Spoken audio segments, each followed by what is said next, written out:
Bayangkan, kita kembali ke Yunani kuno, lebih dari 2300 tahun yang lalu. Di tengah hiruk-pikuk Athena, di antara para filsuf besar, hiduplah seorang pemikir yang pandangannya akan membentuk peradaban barat selamanya. Namanya Aristoteles. Bagi banyak orang, politik adalah tentang kekuasaan, tentang perebutan tahta, dan tentang intrik istana. Tapi bagi Aristoteles, politik adalah sesuatu yang jauh lebih mulia, jauh lebih dalam. Mari kita berjalan bersamanya melintasi Lyceum, sekolah yang ia dirikan. Di sini, di bawah naungan pohon zaitun, ia mengajarkan kepada murid-muridnya bahwa manusia pada dasarnya adalah zoon politikon atau hewan politik.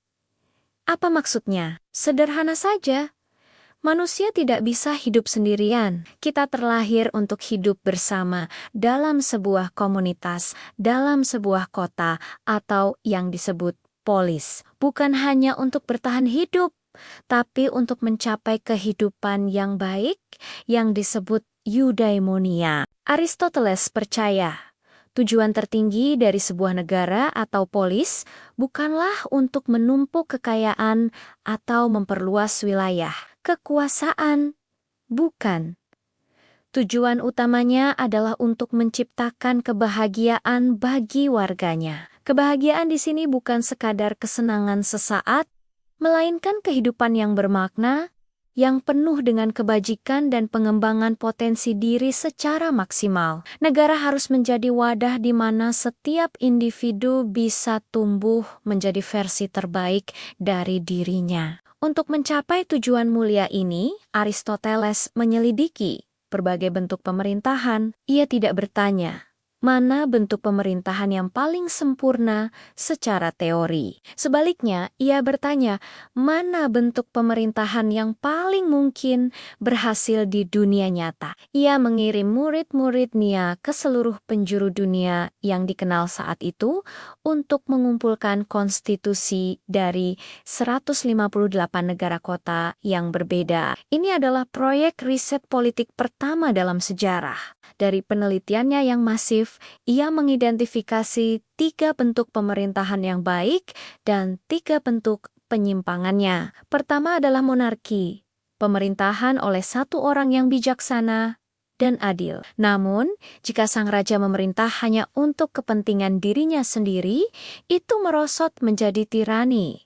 Bentuk pemerintahan terburuk kedua adalah aristokrasi, pemerintahan oleh sekelompok kecil orang-orang terbaik dan paling bajik. Mereka memerintah demi kebaikan bersama. Tapi jika kelompok ini menjadi korup dan hanya peduli pada kekayaan dan kehormatan mereka sendiri, pemerintahan itu berubah menjadi oligarki, di mana yang kaya menindas yang miskin. Ketiga, dan yang paling menarik, adalah politeia. Ini adalah pemerintahan oleh banyak orang, oleh seluruh warga negara, tapi bukan sekadar demokrasi massa yang liar. Politeia adalah bentuk pemerintahan konstitusional di mana massa rakyat memerintah di bawah supremasi hukum dan demi kepentingan umum. Namun, jika massa ini mengabaikan hukum dan hanya memperjuangkan kepentingan kelompok mayoritas yang miskin, maka ia merosot menjadi demokrasi yang dalam pandangan Aristoteles saat itu adalah pemerintahan oleh massa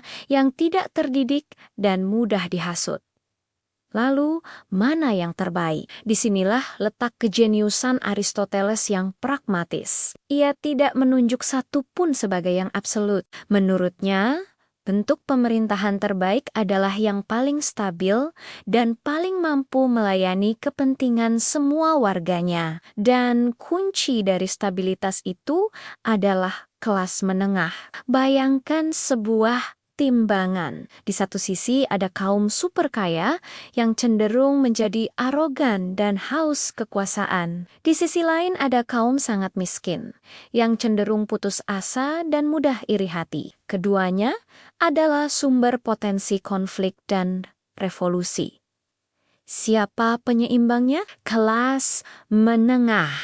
Mereka tidak terlalu kaya untuk menjadi sombong, dan tidak terlalu miskin untuk menjadi putus asa. Mereka adalah warga negara yang paling patuh pada hukum dan paling rasional. Oleh karena itu, Aristoteles berpendapat bahwa politeia yang ideal adalah yang didominasi oleh kelas menengah yang kuat. Dalam negara seperti ini, kekuasaan tidak terkonsentrasi di tangan segelintir orang kaya atau di tangan massa miskin, melainkan tersebar secara lebih merata. Ini menciptakan keseimbangan, harmoni, dan yang terpenting, stabilitas. Lebih jauh lagi, Aristoteles menekankan pentingnya supremasi hukum. Hukum bukanlah sekadar aturan yang dibuat oleh penguasa. Hukum adalah manifestasi dari akal budi, bebas dari nafsu. Bahkan penguasa yang paling bijaksana sekalipun masih bisa dipengaruhi oleh emosi kemarahan, keserakahan, atau rasa takut. Tapi hukum, kata Aristoteles,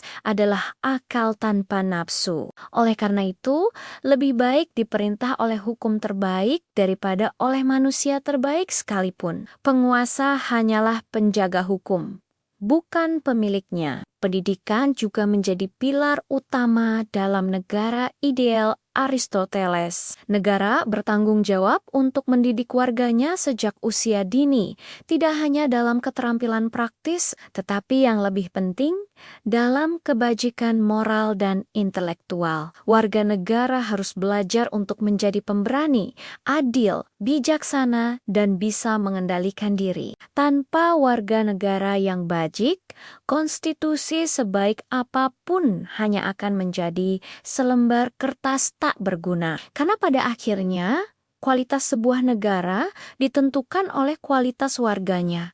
Aristoteles juga berbicara tentang keadilan. Ada dua jenis keadilan yang ia bahas. Keadilan distributif yang berkaitan dengan pembagian sumber daya, kehormatan, dan jabatan di dalam negara. Menurutnya, pembagian ini harus proporsional. Orang yang memberikan kontribusi lebih besar bagi kebaikan bersama berhak mendapatkan penghargaan yang lebih besar, bukan berdasarkan kekayaan atau kelahiran, tapi berdasarkan kebajikan dan kontribusi. Lalu ada keadilan korektif yang berkaitan dengan transaksi dan penyelesaian sengketa. Jika seseorang dirugikan oleh orang lain, negara harus turun tangan untuk memulihkan keseimbangan, seolah-olah mengembalikan apa yang telah diambil secara tidak adil, tidak peduli siapa pelakunya. Gagasan Aristoteles ini mungkin terdengar kuno, tetapi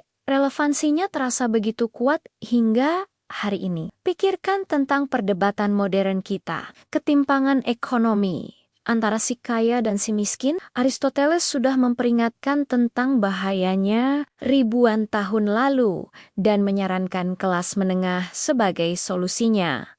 Perdebatan tentang supremasi hukum versus kekuasaan absolut, Aristoteles sudah menegaskan bahwa hukum harus berada di atas segalanya. Pentingnya pendidikan karakter bagi generasi muda. Itu adalah inti dari filsafat politiknya. Warisan Aristoteles adalah sebuah pengingat yang kuat bahwa politik pada hakikatnya adalah sebuah usaha bersama untuk mencapai kehidupan yang baik. Ini bukan permainan zero sum di mana kemenangan satu pihak berarti kekalahan pihak lain. Ini adalah seni dan ilmu tentang bagaimana kita bisa hidup bersama secara harmonis, adil, dan sejahtera. Ini adalah tentang membangun sebuah komunitas di mana setiap orang memiliki kesempatan untuk berkembang dan mencapai potensi penuh mereka. Jadi, ketika kita melihat hiruk-pikuk politik di sekitar kita hari ini, mungkin ada baiknya kita berhenti sejenak dan bertanya, apakah ini semua sudah sesuai dengan tujuan mulia yang dibayangkan oleh Aristoteles? Apakah negara kita sudah menjadi wadah bagi kebahagiaan dan kebajikan warganya? Pemikiran Aristoteles menantang kita untuk melihat melampaui kepentingan pribadi dan siklus berita harian, dan untuk merenungkan kembali apa sebenarnya tujuan kita bernegara. Sebuah pertanyaan yang sama relevannya di Athena kuno maupun di dunia modern kita saat ini. Terima kasih sudah menonton. Jika kalian merasa tercerahkan oleh pemikiran sang filsuf besar ini, jangan lupa untuk like, share, dan subscribe. Sampai jumpa di video berikutnya.